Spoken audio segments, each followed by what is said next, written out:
be driving out of the pits there. They're coming out of the old pit area there. There's no way I would be warming my tyres up on all that. I would be going right around it, because all the clean up there still could be a little bit of glass or something like that. Let someone else run over it. You certainly don't want to get a puncture, that's for sure. Now, I'm wondering about the square-up that could happen here. I don't believe Mason Barbera was that happy with Zekanovic. Obviously, he had to cop the steward's decision on the chin, but... Well, he'll start 2 rows behind him here. Stoopman turned 50 on Friday. Local Victorian on pole. The Kiwi alongside him, Matt Spratt. He finished second in the NZ Utes last year. Kim Jane always strong. He'll start alongside yesterday's race winner. It's Mick Cedars out of P5, and Barbera, who's probably quite hungry to catch up here. He'll be just the 1 row behind him. Blake Skiberis, P7, after his nasty crash. Tony Ordino did get relegated back to 11th for his contact with Cameron Crick. The other big name to watch out for, Ryle Harris, the 3-time champion of this category. He'll be starting out of position 9. So they only flipped 4. It's a pill draw, so they pull the marble out of the hat, and that's the number that they invert. So first place goes back to 4th. But because of the issues for Barbera and Harris, it actually really flips the field quite a lot for this race. You'll have some big names coming from deep in the field. 14 laps to sort it out. Be tough to get all 14 in, given the big hold-up with the Touring Car Masters crash. But if they don't see the Vodafone safety car, that'll certainly help. Now, these guys don't have a warm-up. This is their warm-up lap for the start. Yep. So with that shortened one, you can see Zekanovic, seasoned campaigner, he is getting some heat into the tyres as much as he can at the moment, because he knows you would generally need another lap to get it all warm. The other thing you really got to do is get some temperature into those brakes. Hopefully we don't see that Vodafone safety car again in the 14 laps. That's the view inside as they just let the field go by. Our safety crews and our officials doing an amazing job here this weekend. They certainly had their hands full with that Touring Car Masters crash. I'll tell you what, there's been some big stacks in the last 12, 24 hours. We had a big one for Jack Miller in MotoGP at Le Mans. That'll be on tonight. Thankfully, he was okay in that one. Big one for Sebastian Bourdais in qualifying for the Indy 500. Massive. It's been a big 24 hours of motorsport. It's going to go long into the night on Fox Sports with MotoGP. 50-year-old on pole. Alongside him, a 30-year-old. So a bit of difference between these two. Kevin Stoopman has experience in the HQs around this track. Used to run the old Biante series before it became Touring Car Masters. Lots of improved production experience as well. So let's see if he can harness all that experience. Cricky's a bit confused as to where he's meant to be going here at the back of the grid. The guys obviously didn't look at the grid sheet before they went out. It's the Utes. Just get out there and smoke the tyres, have some fun. Hey, I've done the same thing myself. Time to go racing. Winton Super Sprint. You only rev these things to about $2.5 grand on the start line. So it's a little bit quiet out there. Not like a Carrera Cup race. Kim Jane, what a start. Leaps to the inside. He'll get Stoopman. Can he get Spratt as well? I think Spratt's done enough to hang in there. Oh, that was tight. So the wily old veteran, Kim Jane, springs up a spot at the start of this race. And you get the feeling Spratt will look in his mirrors and go, damn, I wasn't hoping to see him just yet. Ryle Harris has made a few spots up. He's going to try and get past Michael Cedars here, the mullet. And guess what? Back on behind his teammate. Nice. So he and Barbera will come ripping through this field. We're looking at the black and pink and also the blue and white Utes. They'll be very fast in this race. Turn 5, it's long. Cold Yokohama tyres begging for grip. And Jane already up to the back of Matt Spratt. Now, Mason Barbera is behind Marcus Zekanovic right now. Zekanovic looks in his mirror and goes, okay, all right, I'm going to be expecting a little bit of payback potentially. But the best thing these guys can do is race clean, try and get to the front, get on the back of Kim Jane and have a good race for the win. They've got time. It's quite a long race, this one, 14 laps. So they don't need to go crazy in the opening stanza. You can just pick off one a lap and get your way to the front. Spratt holding steady. Stoopman, he's got some experienced Ute racers behind him. Kim Jane's going to throw a move on. He wants to get out, lead this race, and get going and try and build himself a lead because he knows the other guys will be coming from behind. Word in the paddock for the Utes. Everyone seems to think the Fords have a little bit of an edge this weekend, so even more reason for Kim Jane and the Holden to get out there and try and skip away before Zekanovic, Barbera and Ryle catch up. I'm just wondering if Ryle Harris has actually fixed that throttle issue because he couldn't quite run with Mason Barbera on that opening lap. 9/10 slower. Here he is in the 58. Jane now for the lead. Big move, gets it done. And Zekanovic now at the inside of Stoopman. Had to use the curb not to hit him. And what that's done is invited, you see Harris then come onto the back of that group. If you're going to make the move, you've got to try and make it stick. Zekanovic went up the inside and thought the better of it. Here it goes. This is building here between Zekanovic, Barbera, Harris. They're all queued up. Zekanovic now at the inside. Stoopman was looking for him in the mirrors. Now can Barbera go with him on the outside of turn 8? That's difficult. But if you can stay there, you have the inside for turn 9. Yeah, just I needs think that he's overlap. just got his nose there. Well done. Nice. Good move. Barbera moves through behind Zekanovic, who's maybe a get-even move coming up between those two. Yeah, Harris is really there. He's looming at the moment. He didn't quite get the good run there, but I'm sure he's going to try and get through on Stoopman. He just doesn't Ryle just doesn't look like he's got that early pace, whether it's his tyre pressures and he's set them a bit lower, obviously for a 14-lap race. Let's check out some replays of the start. Oh, man, that was close. Maxim Eriksson stalling on the grid. Everyone, some good heads-up driving to miss him. Never a nice thing seeing a car stalled on the grid. The officials out very quickly with the stall car sign.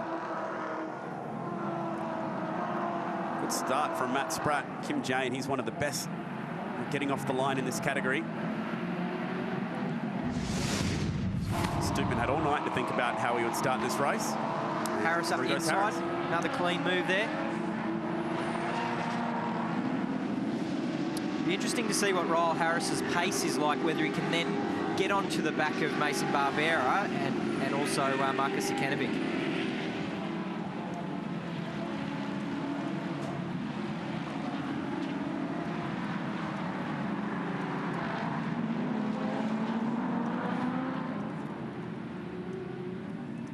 Now, these guys are going through a sector of the track where they've really got to work in these utes.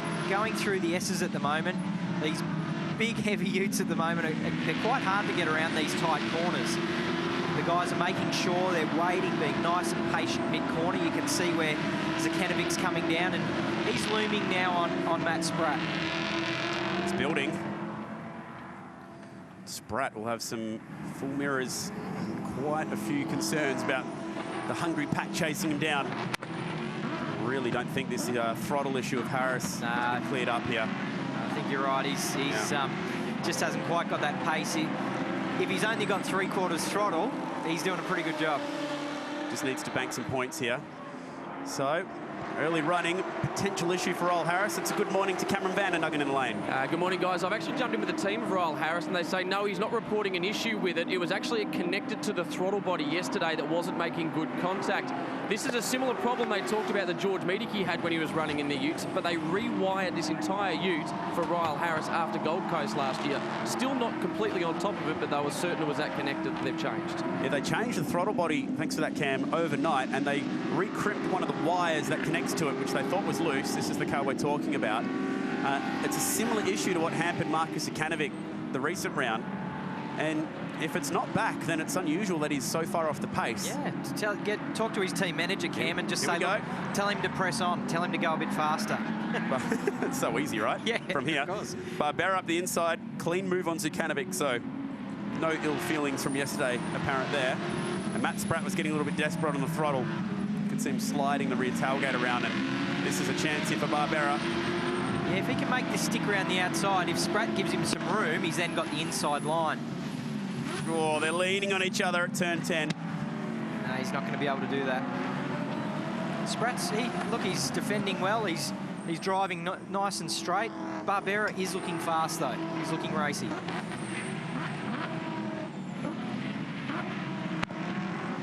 Zekanovic will get the spot too, so he picks up the easy one there. He says, I'll just follow him straight through. Good driving. They had to check that one off, didn't they? They really needed to make that stick before Kim Jane got too far away. So this time by, 10 laps to go, 2.4 seconds the difference between Jane and Barbera. Dave Russell, I can tell you, I followed up with you. I went back into the team and said, come on, guys, you've got to tell me what's going on. They said it's not an electrical issue. He was complaining of understeer yesterday, but because they've spent so much time working on that electrical issue, they haven't been able to dial the car into a good window setup-wise. With so much wet practice as well on the Friday, a lot of these teams just unsure of where their setup needs to be. And Spratt's, he's doing a Mostert. Will he get stuck on the fence? Not quite. That was almost exactly what Chaz Mostert did a few years ago here. Well, there's two things he can do here. He can either get it into first gear, try and get back out through those compacted little tracks that he's gone in backwards, or he can select reverse and try and come out beside the fence there. So let's hope he doesn't get stuck and bring out the safety car. Well, race control, they'll have their finger on the button right now, waiting to see a sign of movement from the young Kiwi. He's not going to move at the moment unless he can't get it restarted. Local yellows waving down there at the minute. And just put that left rear on the dirty side of the curb, and it was enough to loop him around. Is this easy to do? Yeah, it is, because where the track actually moves across to the right and then gives you a little bit, so it's easy to straight line that. And as soon as you get that left rear tyre on the dirt, it is so easy to do. Vodafone safety car has been deployed for this one, so they gave Spratt a chance, and he'll be sorely disappointed. He was driving so well yesterday. Remember, he's never been to this track before. Friday's practice session was completely washed out, so he was learning his braking markers for the first time pretty much in the race yesterday. Yep. And did a really good job to finish P3. And then on top of that, he was looking at a lot of data last night, trying to find the places where he might be able to brake a bit later, get the throttle a bit earlier. And that brings out our Vodafone safety car. We didn't get the safety car yesterday for race 1. What do you think Kim Jane's thinking right about now when He'll be cursing and swearing under that helmet, because he had a pretty handy 2.5 second gap out the front before that happened, and that has been abolished. Trick-looking Vodafone safety car. Porsche out there pacing the field, and this could be a lap or two off the end of this race as well, courtesy of this. Race due to end in about 6-7 minutes. We've still got 8 laps to run next time by. So yeah, unusual. We never really saw this car fire back up and try and get out of there. So it's strange that it hasn't restarted. So I wonder if he wasn't game because he knew he was going to get bogged there. Tell you what, it was 4.7 degrees around this area when we were leaving to come to the track, and there was quite a few people here nice and early at sunrise trying to get their favourite spot on the hill at Winton. And that's a true race fan right there, Dave. Absolutely. And we had some good footage yesterday on the utes, the guys there sitting in the back in the lounges. You can see out here the campfires are going, and yeah, I'm sure bacon and eggs for brekkie was on the menu with all the campers out there. You actually camped at Bathurst once before for the big one, didn't you? Yeah, many years ago. I don't know how Mum and Dad actually let me go because I was 15. But I had a great time, and look, I was very fortunate to go down and see it all unfold, and yeah, very fortunate now to be participating in it all as I dreamt when I was that age. That looks like a perfect setup for a big day at the race. Got the fire going on, maybe even got Foxtel Go happening on the phone, so you get your own personal little big screen in your hand. Yeah, well, you see the guy in the orange, he's got his phone out there, and they're loving it, aren't they? That is a good setup. Absolutely. Couch on the back of the ute, couple of eskies, couple of blankets. Now, those guys probably didn't buy that lounge. They would have just gone to the local yard somewhere, and as you would. Curbside collection. Yeah. Plenty of families. Oh, the recliners. Oh, yeah, leather. That is best on ground today. Yeah. That is a good setup. Plenty of beanies out here today. And so oh, jeez. There's been quite a few galahs getting around to the track, but someone's decided we can't leave Peter the parakeet at home. He has to come to the track. You see it all, I tell you what. That is just fantastic. Cool camper van, though. Not bad. Take your bird. I wonder if they've got a little dog. They could be touring Australia at the moment and call in on the supercars. They've got a long way to go for the next round if they're planning on coming to the next round from Winton, though, Chad. All right, so it was a tough day for Chaz Mostert yesterday. Unfortunately, a podium getting away from him. And then a very similar moment there to what happened to him last year for Matt Spratt. But it was an unusual one for Chaz yesterday. Let's catch up with Adam DeBore to find out what the latest was with that one. We are going to be going back to racing. The lights are out. Now, everyone want to be careful with the swerving here, Dave. Yeah, maybe I've misinterpreted the rules for different categories, but my understanding is you can't weave when the lights are out. And look, it's only a short delay. Obviously, the team manager's saying lights are out on the safety car, and now they've queued up. Here we go. Barbera's right in there with Kim Jane, making his intentions clear. We're back to green flag racing. Can Ryle Harris find some speed and run with these guys at the front? Sun is shining at Winton Super Sprint. Back to racing in the Utes. Oh, Zukanovic just pinches the left front.